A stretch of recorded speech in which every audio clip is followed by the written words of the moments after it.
Eto naman yung bonsai natin. Ilang araw-araw kong tinitignan. Kailangan talaga para sa work of art.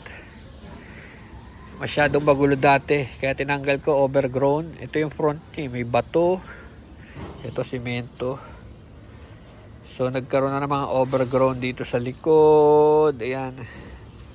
Pero balete ito eh. Kaya maugat.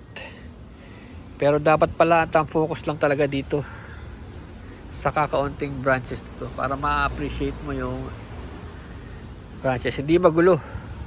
Kasi kung magulo, ganyan na yun. Oh, ganyan. Gusto niya magulo. Yan, magulo. Pero ito kasi, ang ini-specify dito yung itong single leaf na to. Ayan. Tapos, pino-form ko na. Dito, gusto ko dito siya. Tsaka dito. Ano? Pataas. Mga pababa, pangit. Tapos gusto ko makita yung bato na to. Tsaka ito. Diba? Tsaka yung mga ugat. Hindi mo yan mapapansin pag sobrang gulo. Kaya tama na yan. Yung mga pinagputulan naman, ilagay ko dito. So tutubo rin yan. Tapos magiging mga bonsai din. Dahil ano yan eh. Balete eh. Hindi siya maselan eh. As long na ano, dami kasing ugat to. Marami siyang ugat, oh, see?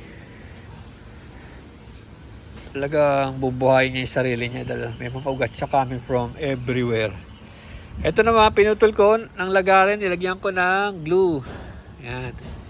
Lagyan tayo ng glue. Yung Elmer's glue dahil water-based din yun. Para lang hindi pasukin ng ano, insekto habang kakakat lang niya. No? At kung hindi mo yan lagyan, magiging ganito yan. Okay din naman, kaya lang, ewan ko, iba napapangitan eh, no?